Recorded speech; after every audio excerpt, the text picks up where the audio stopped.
Hola compañeros, el día de hoy a nuestro equipo integrado por Candelario Vargas, Castelum Ramírez, Chabelas y yo les Lidra, nos tocó exponer el tema de mutaciones y reparación en el DNA.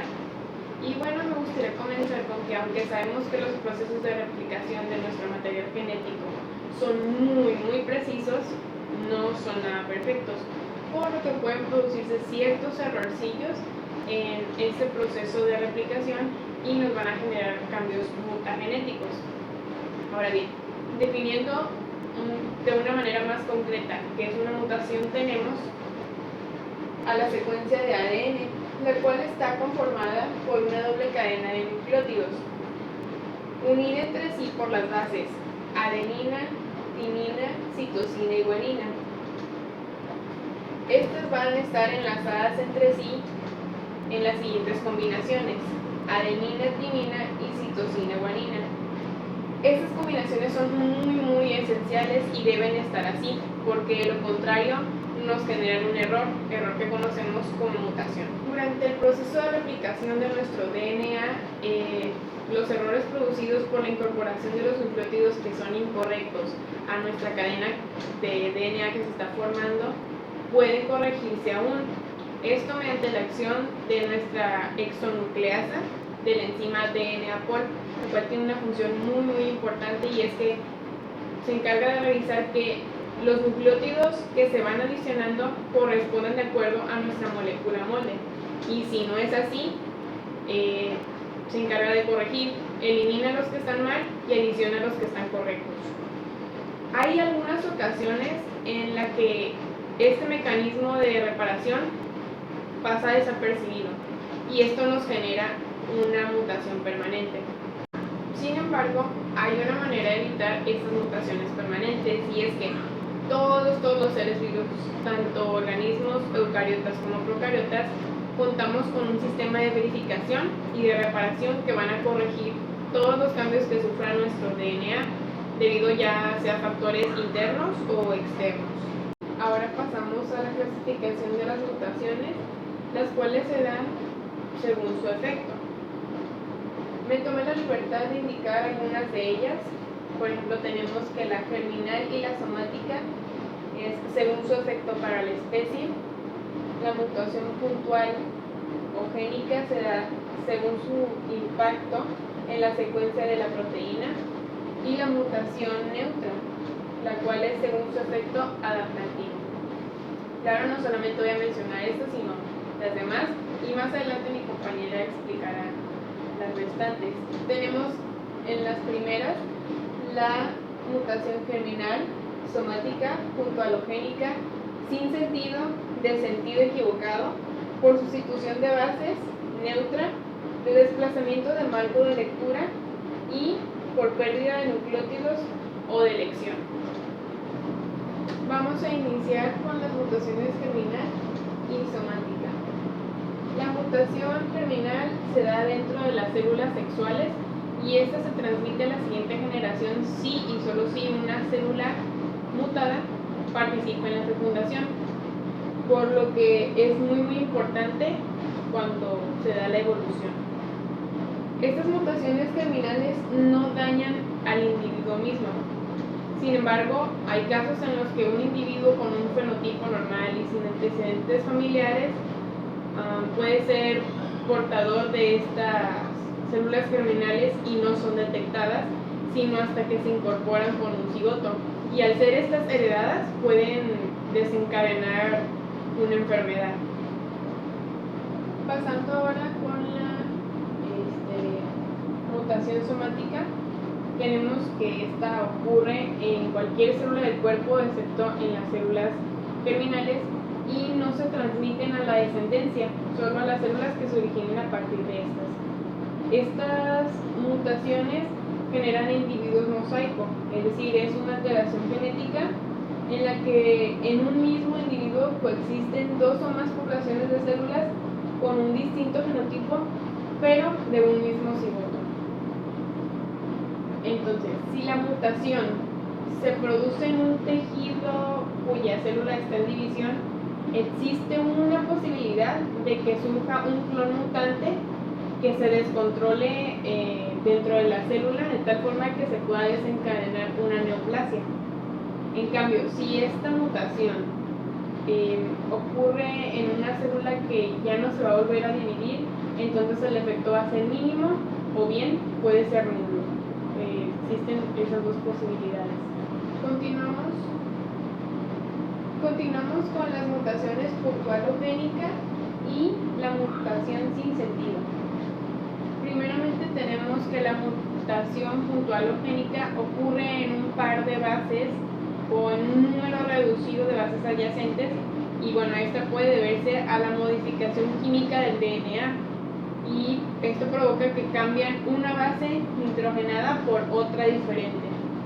De acuerdo con estas bases sustituidas, pueden clasificarse en dos: la transición y la transversión.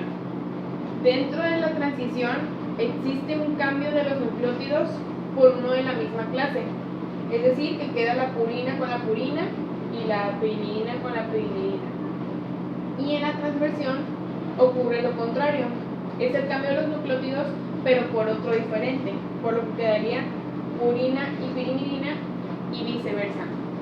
Cabe mencionar también que puede ser por la alteración de la replicación del DNA, este tipo de mutación. Dentro de la mutación sin sentido se da un cambio de codón que va a codificar para un aminoácido por un codón de terminación, como tenemos aquí en la imagen. Esto va a propiciar que exista una terminación prematura de nuestro polipéptido, y así resulta en una proteína truncada y que probablemente no va a funcionar. Por ejemplo, aquí tenemos la imagen, iniciamos con AUG, que es nuestra metionina y es que es nuestro factor de iniciación, y pues cambia la secuencia y se produce el stop, lo que hace la terminación prematura. Dependiendo del lugar que ocupa la base sustituida, se habla de la mutación de sentido equivocado, en donde el cambio de base implica la codificación de un aminoácido diferente, como tenemos por aquí este ejemplo, en donde la base nitrogenada cambia de A, que es adenina, a guanina, lo que implica que nuestra proteína también sufra un cambio, lo que resulta en célula. Ahora pasamos a nuestra mutación por sustitución de bases. Este tipo de mutación se produce cuando una secuencia de DNA se cambia un nucleótido por otro, como en el cambio de un nucleótido de citosina por uno de timina o de adenina por guanina. Y pues aquí tenemos un ejemplo en donde A cambia a G, adenina cambia a guanina. Ahora pasamos a la mutación neutra. Esta mutación no tiene un efecto sobre el fenotipo debido a que el cambio en la secuencia de los nucleótidos genera tripletes que codifican para los aminoácidos equivalentes como AAA, que es glicina, y AGA, que es la arginina. Aquí tengo un ejemplo. Y bueno, esos son aminoácidos básicos, por lo que no existe una variación en las cargas y posibles enlaces en el péptido resultante. Y bueno, aquí tenemos el ejemplo de cómo pasa a ser de glicina a arginina, ya que sufre un cambio en AT y pasa a ser GC, adenina a guanina y purina a citosina. Buenas tardes, doctora. A mi equipo le tocó los temas de mutación y reparación de ADN. Yo voy a empezar a hablar a partir de la diapositiva 26 a la diapositiva 49. Y empezamos por la mutación por inserción de nucleótidos, que es la que es por la incorporación de uno o más nucleótidos en la secuencia de ADN, que pueden llegar a modificar incluso la lectura del genoma abierto. La siguiente es la mutación cromosómica, que es por el reordenamiento de los cromosomas o por la ganancia de cromosomas. Ahí realmente no no es una modificación tan extensa, o sea, solo se reordena y puede haber ganancia o puede haber pérdida. La siguiente es la mutación por inversión de un fragmento, que, que es cuando un cromosoma invierte su orientación, hace un giro de 180 grados, con lo que puede provocar distintos síndromes. Por ejemplo, el síndrome del hombre lobo, creo que de la manera más correcta es hipertricosis, que es cuando ya sea que los pacientes que la padecen, sea hombre o mujer, tienen una gran cantidad de vello tanto facial como corporal. La siguiente sería la de lesión o pérdida de cromosomas. Estamos hablando que puede ser, como dice el título, de lesión o pérdida de un fragmento de cromosoma en uno o varios sitios. Uno de los ejemplos de este síndrome puede ser el de Prader-Willis, que será más frecuente en varones, ya sea si es por lesión del gen del cromosoma X o Y, depende.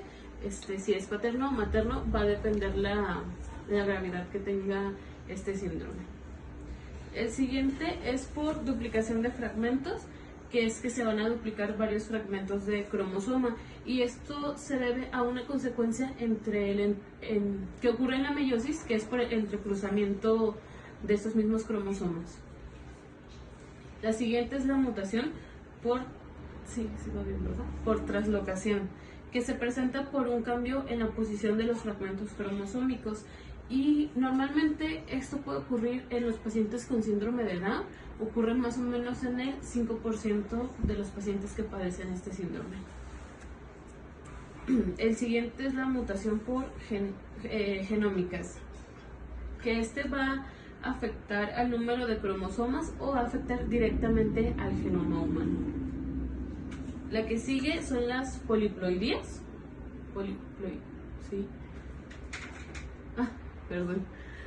Ahora sí, son las poliploidías, ¿verdad, doctora? Que es el aumento de números en juegos de cromosoma. Por ejemplo, no sería como es un par, como es... No, sí. Ahora sí, son las poliploidías, ¿verdad, doctora? Que es el aumento de números en juegos de cromosoma.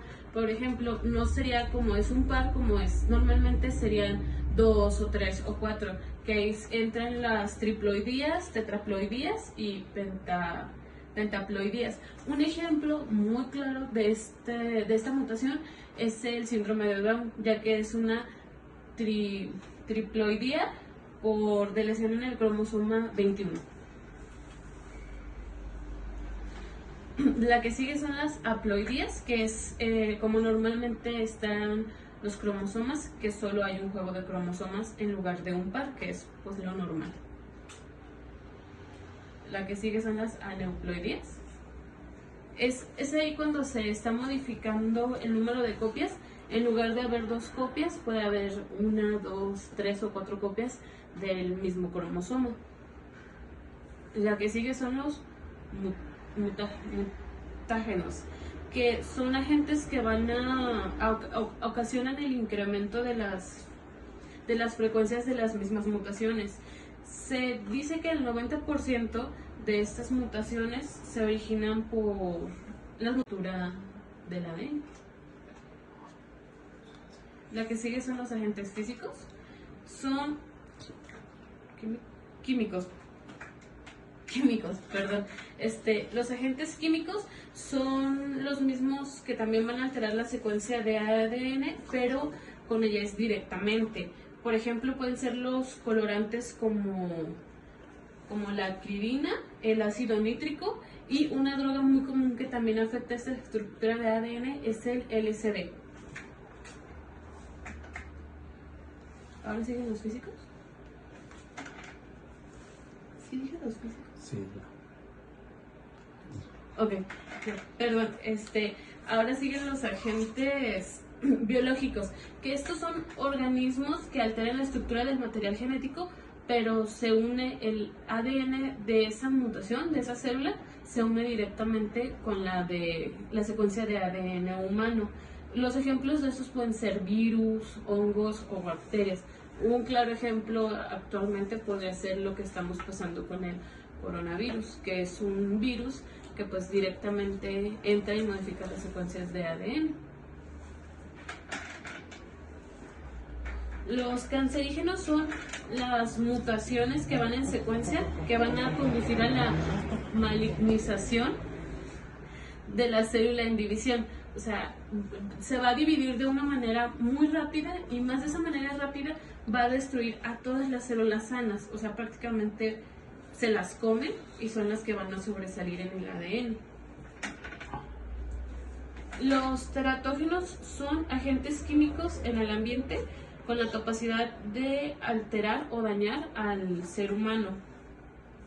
Por ejemplo, en estos teratógenos son más comunes porque dañan la vida prenatal. Normalmente se da en la embriogénesis y pueden resultar en varias malformaciones. Uno de los ejemplos que pusimos aquí son las mutaciones, las inhibiciones enzimáticas que pueden en la embriogénesis y pueden resultar en varias malformaciones.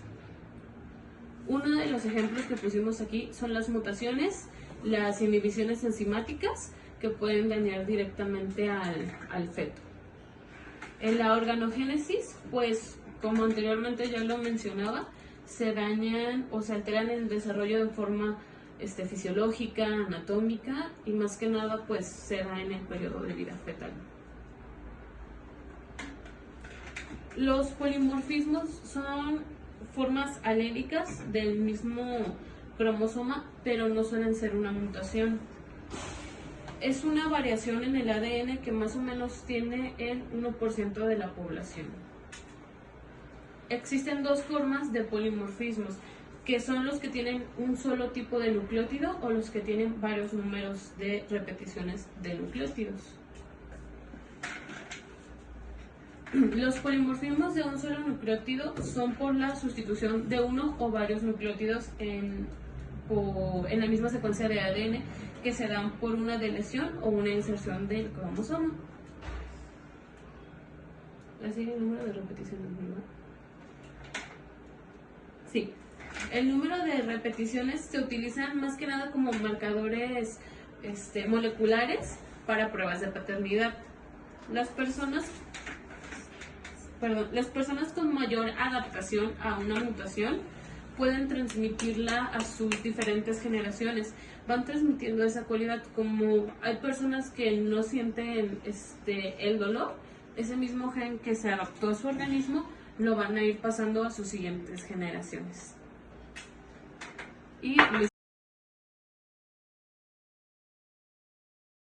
Dentro de los tipos de daño del ADN encontramos la desaminación, la depurinización y el daño oxidativo.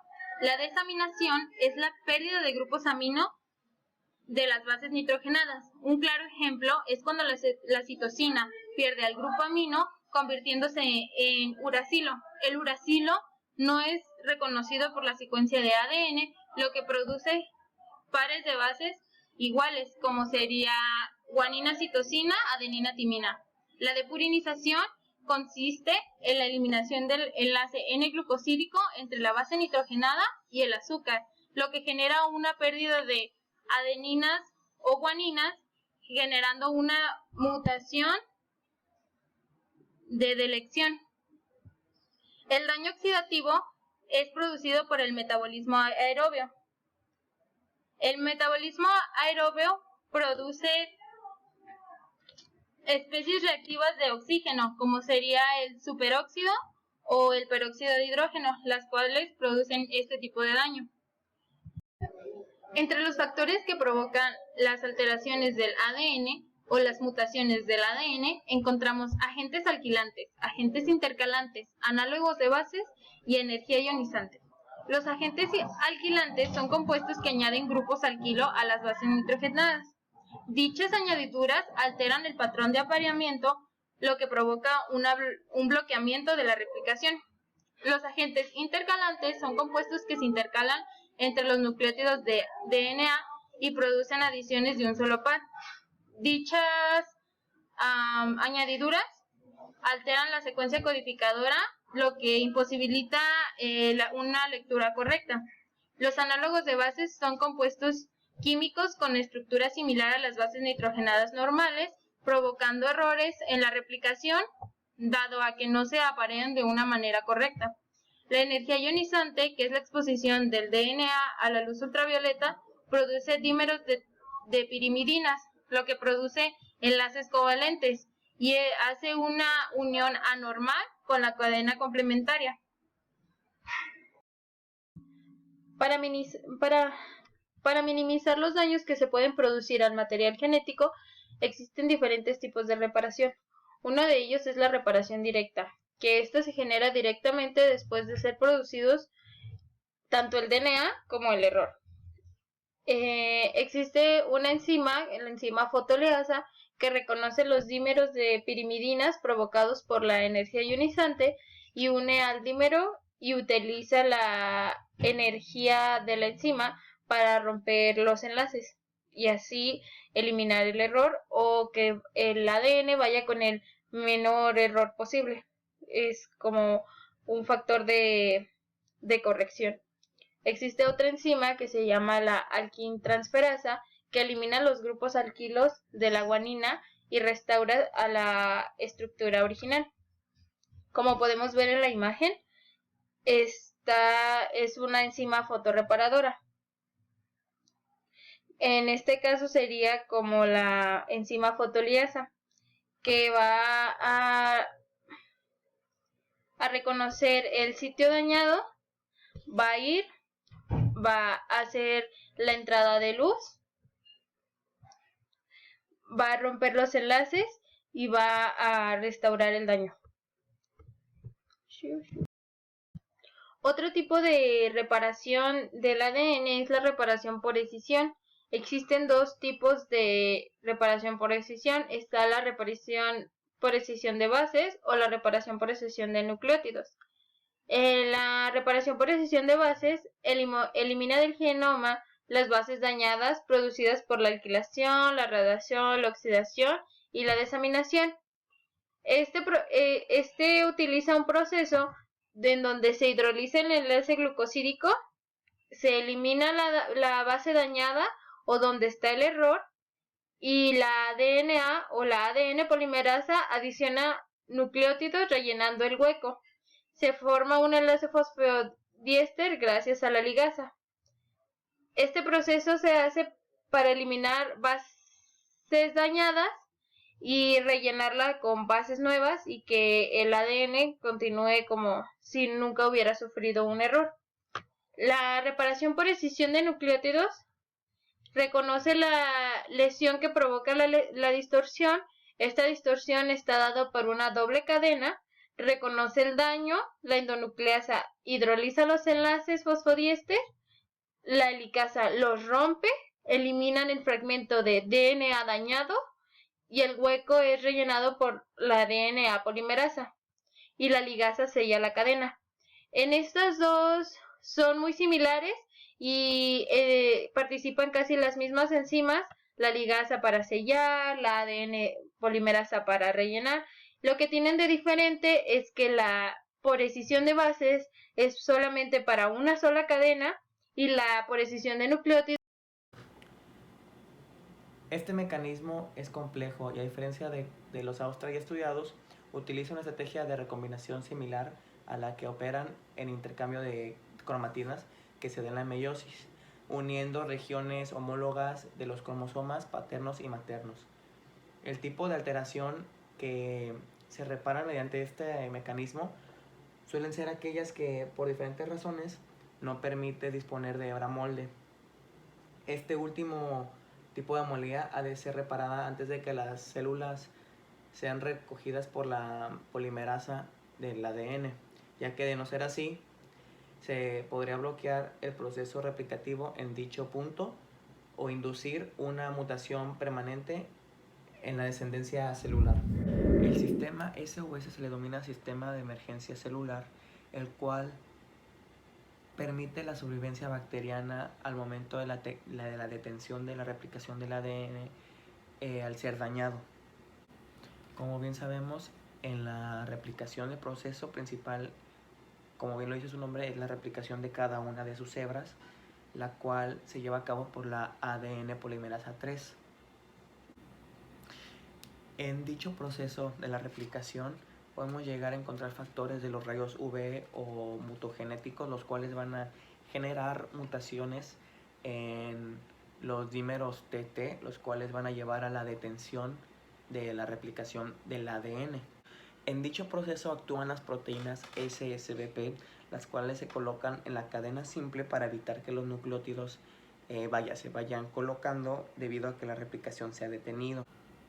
La formación de una cadena simple es señal para que el sistema SOS se vuelva a activar mediante la participación de las proteínas LEX-A y la REC-A. La proteína LEX-A es un dímero que está unido a la proteína REC-A, la cual juntas hacen la función de reparación de la replicación en el sistema SOS.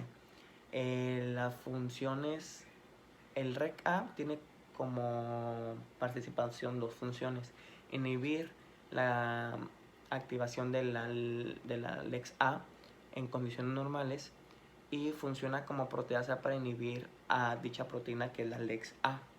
Cuando la proteína REC-A se encuentra una cadena sencilla, es señal de que en dicha cadena hay un daño, por lo que comienza a hidrolizar a la LEX-A para que haya una recuperación en la cadena e inicie la transcripción de genes.